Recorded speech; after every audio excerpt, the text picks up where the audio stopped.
Oh, Cool. look at that. Oh, that's nice. Well, look at that. Look at that, hey? Okay. I had to break the ice. All right, we're back. Well, it's happened again. This happened on Tuesday, and we know it was really hot that day. Hot car. Joining us live in the Alert Center. How long did you last in a hot car? Facts that the heat index that day was 105 degrees. Hot car. We don't yet know about a potential third suspect who was seen speeding away from federal agents at the scene. The whole thing had been a mystery to neighbors. Hot car. This is not an accident. This is pure negligence. I got to make my announcements. Oh, yeah. Yeah, so we can absolutely. actually introduce the whole show, like, Yeah. you know, so we do it properly so people know what they're hearing. I'm I mean, because pretty this is like the sure. 15th episode. already. 16th, I believe. Oh, 16th episode already. Yeah, see, good thing you were there to, because I would have said the wrong thing. So what I'm going to say is this right now. All right, Hot Car Nation, tighten those seatbelts because we're about to make a pit stop in the land of change. This is Marcus Parrish, your navigator through the chaos, and normally I'm joined by Hammy, Alexi, and/or Rocko as we pull off the troubled teen industry on ramp. Don't worry, our investigations are still continuing, right? We're just giving the TTI scene a quick oil change before diving into like the nitty-gritty of some more thorough investigative reports. But yeah, we're not going anywhere. We're just gonna we need a. You know, sometimes that stuff can get very difficult to talk about or listen to, and we understand that because we've been doing this for 5 years, at least Alexi and I with the podcast. And man, like sometimes you need to take a break and get away from that. I get it. And then let the other people who are also doing this kind of work continue, and it's a ebb and flow kind of thing. Because if you devote all your time to concentrating on this, it'll. I really like your idea of getting everybody together and like doing like what you were talking about, like a healing session or something. Yeah, well, I think that some of the best ways to do that, as far as like the survivor community, is to look at the other things that the individuals are interested in, or they do, like what they're really all about. Because, look, we get it. The terrible foster care system and adoption services, and basically anything related to like childcare or boarding schools, public schools, private schools, like all of it is pretty bad. Oh, including public schools, like all of it. Absolutely. It's just anything that deals with like, the welfare of kids seems to be pretty messed up in this world, in this nation particularly, or whatever. But yeah, you can't. Look, people do, and they deserve all the credit. People who like devote their whole entire lives to fighting that kind of stuff. Staying investigating on something like, especially what I'm starting to find out, and I'm getting names and I'm getting interesting, messages from people that found me through Google, by the way. Right. That's interesting too. Yeah. That's a little bit of a tipping point for me, because it's like when I seen the picture of the woman, the mother, I was like, oh my God. I for a second had to walk away from it. That was just it. Right. So I remembered her. So yeah. Yeah, for sure. So today, I do have, you're hearing Rocko. He's here with me. We're doing a duo broadcast today, and we're going to talk about some other interesting stuff. Maybe there's a portal in Kansas, and we're going to talk a little bit about some of the mysteries of Montauk. Very interesting stuff, kind of maybe a little somewhat scary maybe, but weird, just weird stuff. Yeah, very. See, this is the kind of episode that Alexi would be wanting to listen to. That's the goal for me, like, because he is really like our UAP guy in a lot of ways. Oh, okay, USAP. Okay. Yeah, Yep. like. I don't float with MUFON. I was enticed to go to or told by my investigator. I actually was really deep into the ufology, for a very, very long time. I have been for a while, and my first ET encounter was at 3 years old. Oh, we're getting right into it. My mother remembered the encounter because I was young and I was in between her and my father, and they were looking directly at me. And I had night terrors for like up until about 10 years old. Wow. And I had no idea that all this Montauk stuff was going to start coming back. Wait, so where was this? Was this like, what state? I'm originally from New York. Oh, so was this in that area? Right there in Montauk, yeah. Like on that side of... lived, okay. On that side of the island. Okay. Interesting. Yeah. Wow. Yeah. And I went to preschool on an air base that is by the name of Gabreski. Air National Guard, whatever. But the point is when I went there, they had my mom sign a permission slip for me to go to Montauk whenever they wanted to decide to go to the lighthouse. Right. Now, I had no memory of this till my mom actually explained it to me, and I said, "What?" Yeah. Like, what are you talking? And then eventually there was a documentary that came out, or a it was like a docudrama called Montauk Chronicles. Okay. And I had a dream the night before. This was in 2014. I was coming up on almost a year and a half sober. And this sent me down the rabbit hole to where I started drinking, oh, wow. heavy use of drugs because I couldn't deal with it. My anxiety, they are, and then I decided, okay, I really want to go explore this, right? And I had people all over the place telling me to be very, very careful. Yeah. Because I brought home attachments. There's so much stuff, but I do have memories of being underground. I don't remember time travel, so I can't sit here and tell you I went to this planet and I remember going to that planet. Now, I have had others actually, say that they remember me from certain missions, quote unquote, really? Like assassin missions. Wow, that's wild.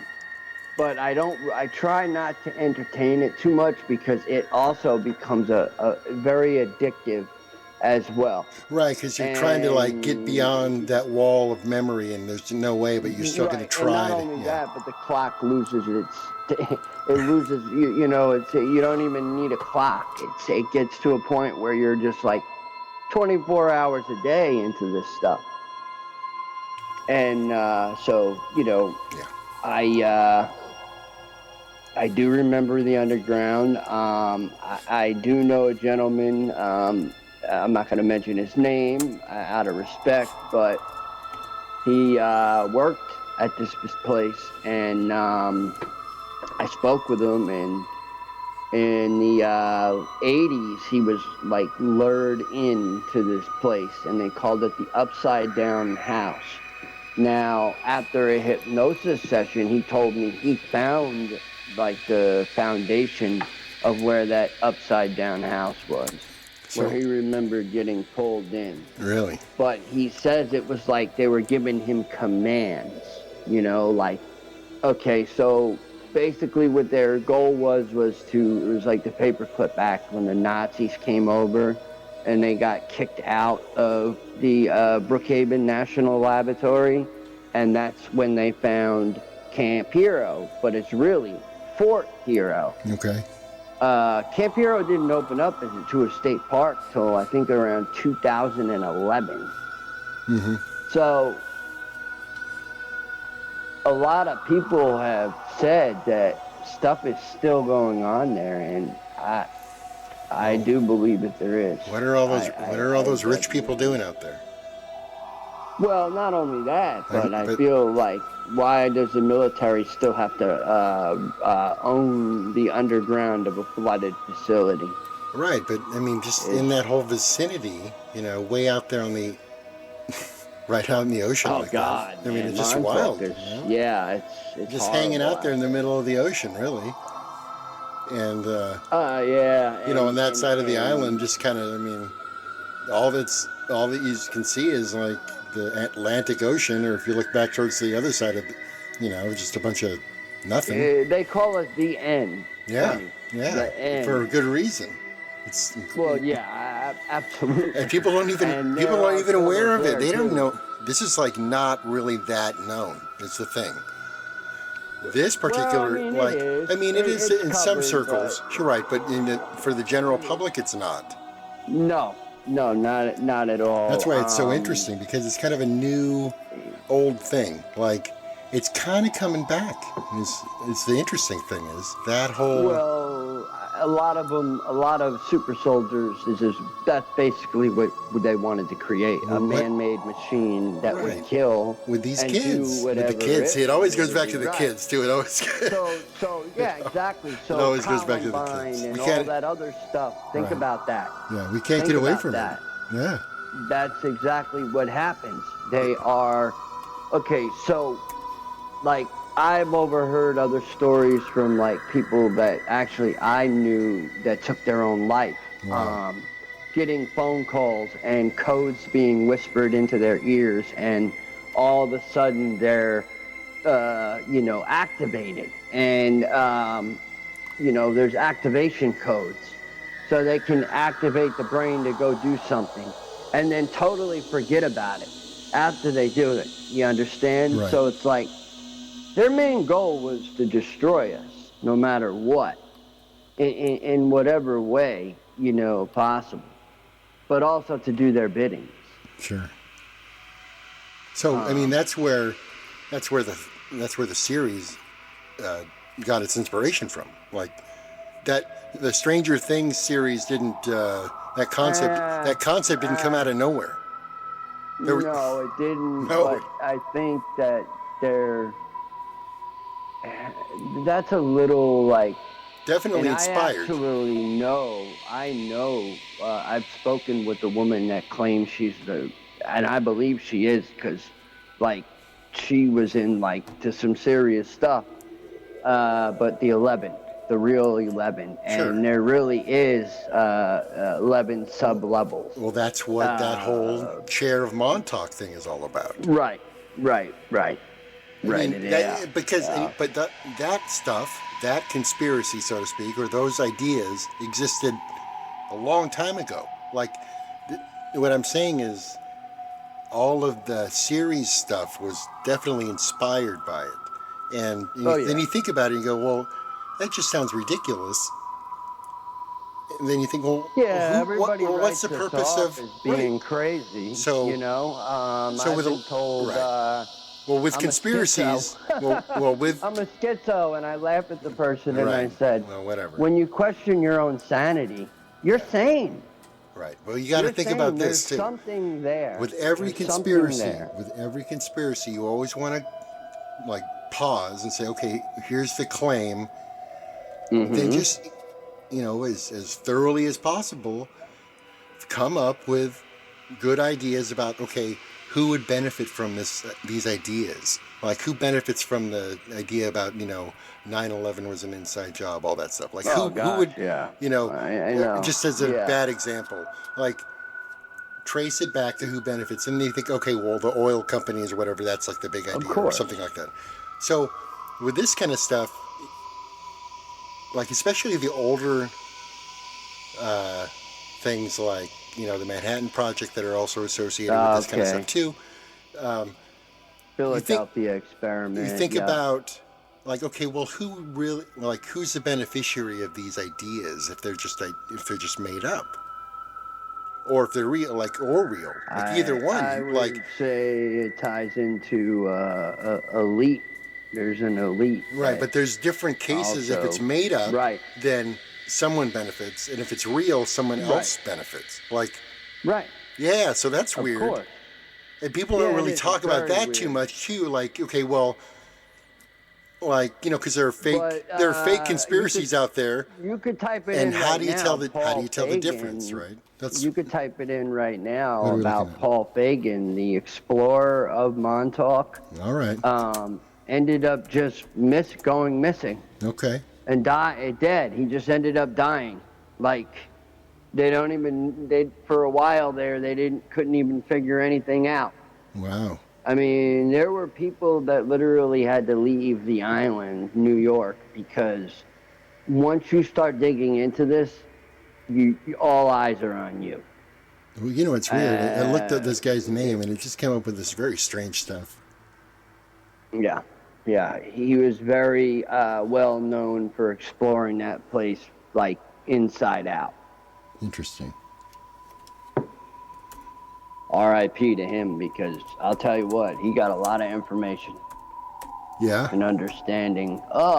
Living in Montauk, there's been people that have said that they have seen SUVs, and I've witnessed it too, going about 100 miles an hour through town at 2 and 3 in the morning. So, okay. Do you know who... Straight towards the base. Do you know who Preston Nichols is? Of course I do. Oh, okay. I wasn't aware, because I'm just looking this stuff up like you asked me to, and I'm coming up with he these was a horrible person. Is that right? Interesting. So he says... I think there's more to just the stories that are written, and this is where sometimes me and other people have our disagreements, but then some of us actually really realize that there was a lot of sexual stuff going on. Sure. Because they believe that, that type of stuff, like Preston Nichols believed that doing that one thing, what I'm talking about as being a male, you got to keep doing it and keep doing it, and it helps with. So is this some kind of Montauk tribe curse? It's a way of is this like a Native American curse that was placed on the island? I don't know if it was a curse. Okay? I don't know either. I'm just asking. I'm just asking questions. I do know that it's like deprogramming. Supposedly, it helps deprogram. And that's what Preston would have kids do in front of him. No, well, this guy, he says he wrote a book about... Yeah, he did. And he did. He's claiming this other stuff or something. So of course he is. So he wrote about himself, too, doing weird stuff? No. He tried to hide behind all the time travel stuff. Okay. And, he didn't want to get to the nitty-gritty of what a lot of people believe was going on. I see. All right. Interesting. Sure. He's not a wonderful person, that's for sure. All right. Interesting. So is he the Montauk Monster himself? No. The Montauk Monster was created in the Montauk Chair at the mark ending August 12th. I believe it was in the 1980s. But he's the one talking about it. And he, the psychic, there was somebody, they put the psychic in the chair, and his mind went wild, and what happened is a manifestation took place. Wow. And it was a beast. Okay. And his name was Junior, and the story is that he destroyed the whole base. Oh, and wow. they had to cut the power, and Preston Nichols had to end up cutting the power. Oh, wow. So he... okay. That's wild. Wow. And but that beast is still there. I have friends that actually have video footage of loud noises and ruffling in the woods woods, and I mean, this is the middle of nowhere, so Okay, something so is going on. all right. So what's the okay? Getting away from the conspiracy for a moment, what do we know about anything that like is confirmed? Their experiments on Montauk that are totally like disclosed, like because there is stuff that is like known, like for sure. Yeah. But what is that stuff? Like it's hard to decipher. I don't believe that it's any hard to of this decipher is the actually difference, isn't it? Right? disclosed. It's so Yeah. interesting. Conveniently, they destroyed everything. Right. Wow. So, you're not going to find real factual evidence as far as other than claims, you know what I mean? Yeah. Or testimonies. And for a while there, back around 2014, when that movie Montauk Chronicles came out, Okay. and the director of that actually eventually started his own like investigative type thing with Discovery, I believe, at one point. Right. I mean, he made that movie. That was his first movie he made. It's called Montauk Chronicles.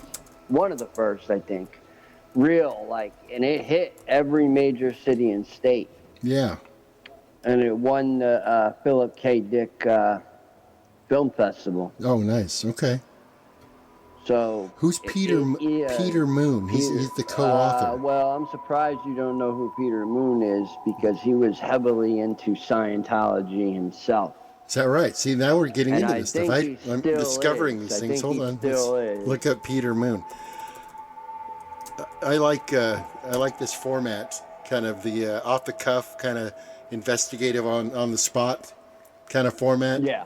Yeah. Oh, Peter Moon is still alive. He's 73. Yes. He lives in Hawaii. Wow, he must have moved. He's a musician. Different guy? Different guy? He might not be. Oh, he might not even be on Facebook. Maybe I need to now. apologize to the American ukulele player Peter Moon. Then I don't want to. No. Oh, no, come on. no. Oh, I don't want to be mean to. Oh, no way, dude. All right, hold on, Grandpa. It's not you, buddy. Okay. No, there's no way. There's no way it's that Peter Moon. This guy's probably really cool. All right, so we're not gonna. Oh, he passed away. Okay. All right, Peter. He passed away in February. Well, Godspeed, Peter Moon, the ukulele player. We love you. Okay. So moving on to the other Peter Moon. Oh, is this the British diplomat? Is that the guy? We're just going to go through all of them and find out which one is the right guy. I don't even know what. I don't have him as a friend. Okay. We don't talk. Hold on, I found him. It's I found very him. weird. We don't talk. No, me I and found him. I found him. Okay. So, for anyone who wants He's to an know, author. there are a few notable people with that name. There is Sir Peter Moon. He's a diplomat, or was, excuse me, a British diplomat. There's a comedian, Australian comedian. I don't know if he's any good. We'll bookmark him, check him out. Peter Moon, author of books relating to the Montauk Project. Okay, you can't. That's him. He's not That's clickable him. though. He's not important enough to click on. Oh, okay. Let's get back to Montauk. Of course. I'm looking at the website about the Montauk monster that washed ashore in 2008. Oh God. What the heck is that? Don't even look. Don't even pay it any mind. I think it should be completely taken out of the paper. Oh my God. I think it's stupid. Number two, okay, we can go into Plum Island. I mean, it's close enough. Wait, so and who's the? There is. Okay, the International Cryptozoology Museum. This Lauren Coleman. I don't know if that's a man or a woman. Hold on. Lauren Coleman. Who's largely credited with coming up with the name Montauk Monster to launch an intensive investigation into this strange creature. So this person, hold on, let's look that person up. I can't remember I remember this. Oh, whole the International article. Cryptozoology Museum is in Portland, Maine. Yeah. Okay. Wow. So that's Okay. not far from. Oh no, that is far from you, right? Maine? Yeah. No, Yeah. I'm in Oregon. Yeah, I'm on the other side of the planet. I have a friend over there in Oregon. Interesting. So, all right. Lauren Coleman. Yeah, there's some interesting stories when it comes to Montauk. Very interesting stories.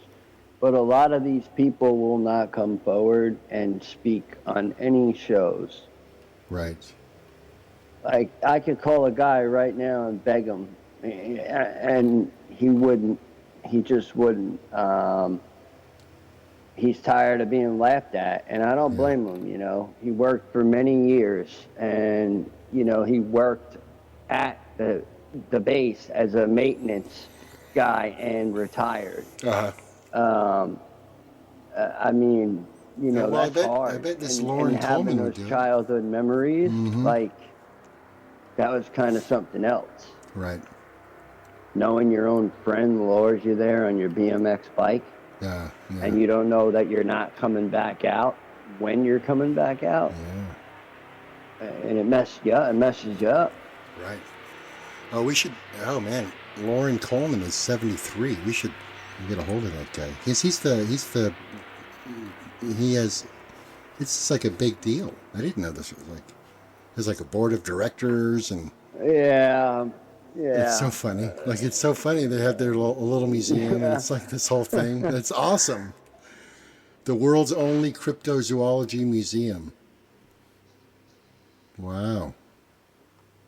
So it's like a. It's So like what a else about Montauk? It's like a tourist thing. It's like a tourist thing in Maine, and they like have one. Interesting. They have all this Maine. cryptozoology store in like little.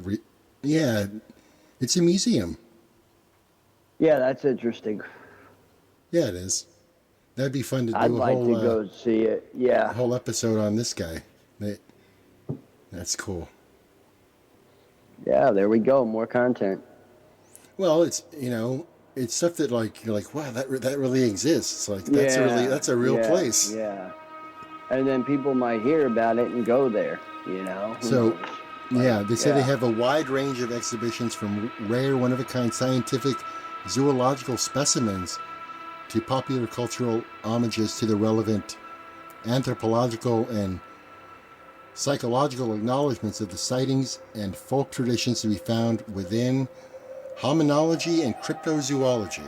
Wow, those are some big words. Yeah, Wow. yeah. Why don't they just say, hey, we have all the weird animals that you'd hear about?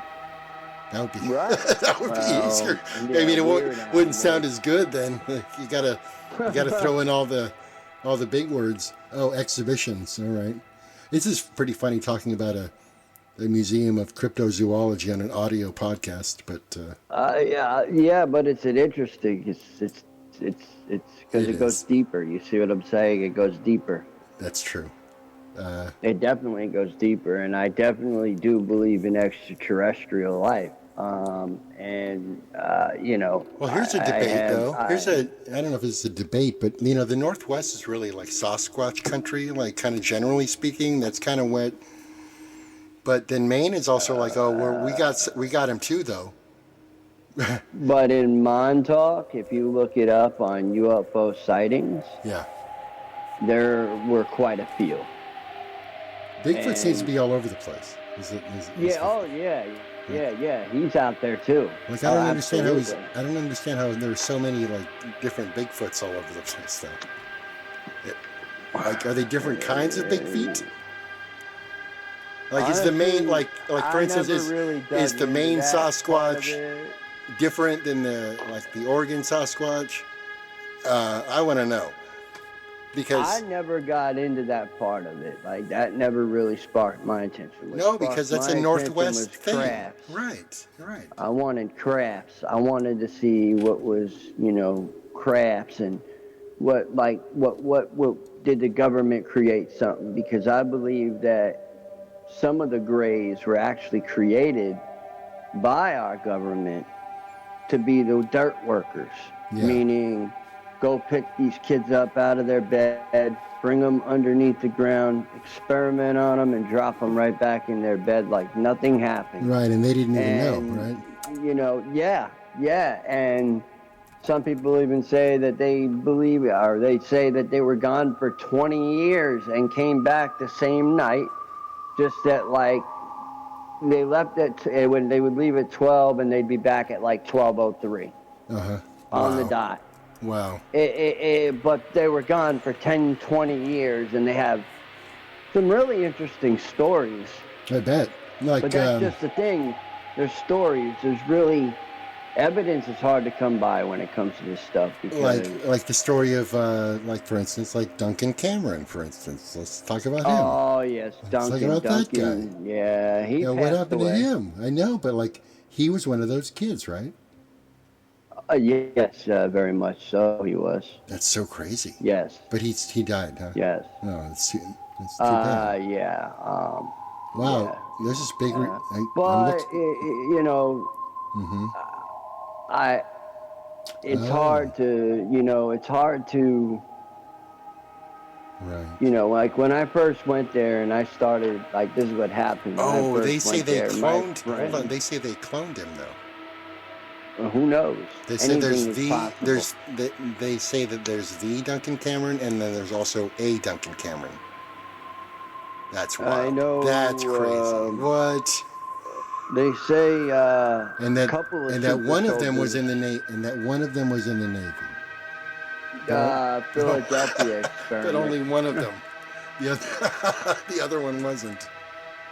You're talking about Al Bielek. Is that right? You see, I'm just like... Alfred Bielek is a part of it. See, I don't know this stuff. This is all just... I'm looking it up kind of on the spot.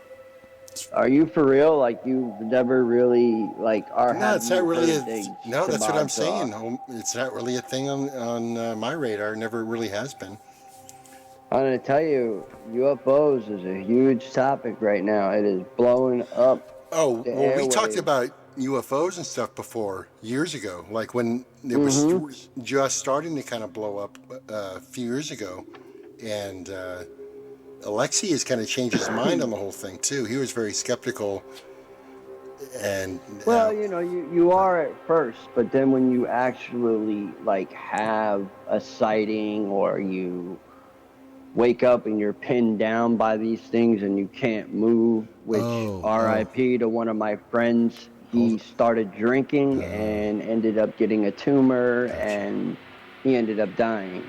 Now, this kid made fun of what I would talk about. That I was having these sightings, that I was having these, you know, events take place, and I was waking up with marks, you know, and not knowing what to do, and terrible anxiety, and he laughed.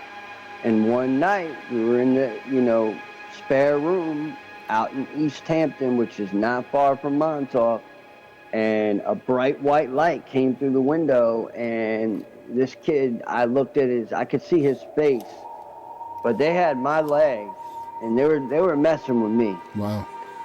Because as soon as I was able to move again, because I was completely paralyzed, as soon as I was able to move again, I went into the bathroom, and first thing was I vomited. That always seems to happen with me when I have that type of encounter, is I will, you know, get sick, and then I'm looking in the mirror. I don't even do mark checks anymore, because what happens when I do a mark check is sometimes I might look at something, right, and it might look a different way to me, and I'm ready to jerk a black light out.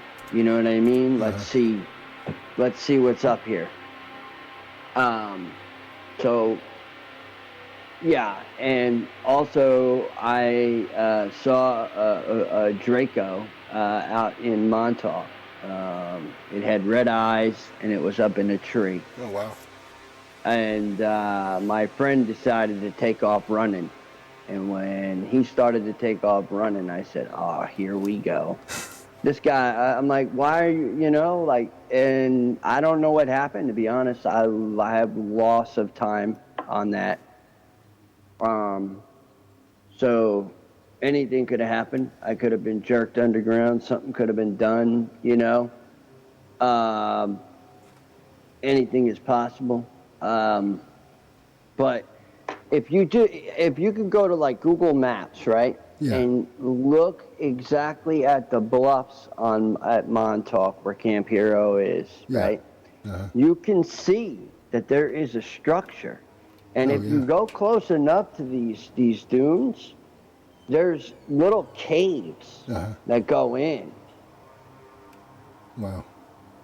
That base, there's something up. There's just something up there that I can't really, I won't go back there ever again. Uh-huh. I took a friend there and a bright green light shined onto the tower and my friend hit the gas going forward and I'm like, you're gonna hit the fence. And I told her to hit the brake, right? And back up. And she ran. And I'm like, do you realize if they want us, they're gonna take us? I said, running ain't gonna help nothing. I said, they could take you, you're still in your car, right?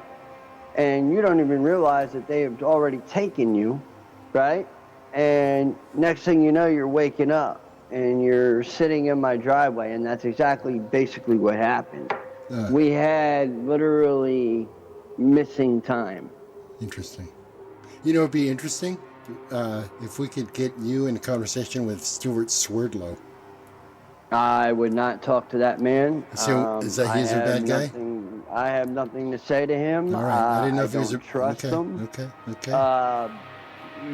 You know, Right, it's a C programming. Look, I'm just and the dropping thing bombs is- on you over here. Right. Well, and that's fine because this is a topic that I have dove into for quite some years now and really have went deep down the rabbit hole. Right. I'm just finding Like these to people, the point right? So it's where gaining the power and all that stuff, and you know, I had a walk-in at one point, a young kid from Montauk. I went to Montauk. His name was Danny, right? Yeah. And when he walked into me, I started acting different. Oh wow. Fist fights with my friends. I was a different person. You understand? And then it was like I had to get rid of it, and I didn't know what to do. And you know, my mom fell down a flight of steps, almost broke her neck. Wow. It was pretty high up, you know, and she had a hangman break, and she's walking straight. That's amazing. So That's amazing. that I'm glad about, you Yeah. know, that I'm glad about. So I started getting sage and all this other stuff, right? And first of all, the sage bowl cracked like a puzzle. So I said, okay, here we go. Now something just happened. You know what I mean? Like Yeah. something really just happened. So it took a very long time. Like, you know, he stayed with me for a very, very long time. And he made sure that I knew he was there. But I was really hateful. Yeah. You know, some people also believe that I have an alter named Danny, which is an altered personality of myself at a younger age. Understand? So it's programmed into me. Right. But his name's Danny. Get it? But it's a younger me. Yeah. Huh. So who's And I honestly believe that, yeah. who's I mean, Joe Lafreno? I'm not going to say anything about that name. Okay. All right. Fair enough. We don't. Yeah. Just No. checking out these names. Just checking out the names. Seeing who was involved. Oh, pretty- there's a lot of people Pretty involved. crazy. Yep. But the thing about it is some of these people will not use their real name. Oh, that's true. That's true. Yep. They will not. Like, I used to, like, switch my name all the time. It was weird. Like, in the beginning, I would go, like, you know, I also had an alter that was, like, a cyborg. Okay. Which was like, I'm ready to fight at the drop of a dime. You look at me the wrong way type thing. You know what I mean? Like, I, at points, didn't even know my own strength. I literally just tapped a kid at one point, and he went flying into the door. Like, it was like that, you know. Playing with dark magic, playing with dark arts. I don't really suggest it. You know what I mean? Yeah. Oh, yeah, go buy a Ouija board, go buy all this stuff and have fun. No, unless you want to deal with some serious stuff where, you know, you're going to have to get somebody in there to get it out. Right. If I would have known a lot of the stuff before I even put my feet on that property, Yeah. I would have never went there, and I will never go there again. Yeah. I made my mind up with that, because all it does is it depresses me. Yeah. I get this eerie feeling. Sometimes I'll have really like wild, intense like flashbacks of being taken underground or whatever. Now, I think at one point it was me and another girl, right? And it was like past the hours you're even supposed to be there, even though it's a state park. But it's still owned by the military. Right. Yeah. Right. Funny, right? Yeah. What do you need with a defunct Air Force base? Seriously. Right. That is what I always question, right? Yeah. I've even questioned the cops before, because I got caught up there one night, Right. and I said to the cop, I said, "Why do you think people are so onto this place?" I said, there have been times that I've driven in here and there's several military jeeps lined up and they're doing drills and they're doing this. Yeah. If it's a state park, why are they up here doing stuff at a state park? What else is going on? Uh-huh. Right. You know. Well, you know who doesn't And like why does the boss, which I think he's a pedo, I'm not going to say his name, obviously, because that could cause a friend of mine problems. it? Sure. You know, and I don't want that. I definitely don't want that. There are people behind this Interesting. that, you know, are so well hidden. You understand? And some of them will act like they are, you know, on the good team, right? But they're really not. Sure. There are. They're on the those other. kinds of, They're on the outs of those kinds of everything. people all over the place. In fact, back to some TTI for just a second. I was talking to someone the other day about how fun it would be to get an adult into like somewhere like Provo undercover. You know, like an 18, 19-year-old. Man. You know, where they're like, Oh man. so they can really check it out. But the facility wouldn't know that they weren't minors. Rough. It's happened again. This happened on Tuesday, and we know it was really hot that day. Hot car. Joining us live in the Alert Center. How long did you last in a hot car? Facts that the heat index that day was 105 degrees.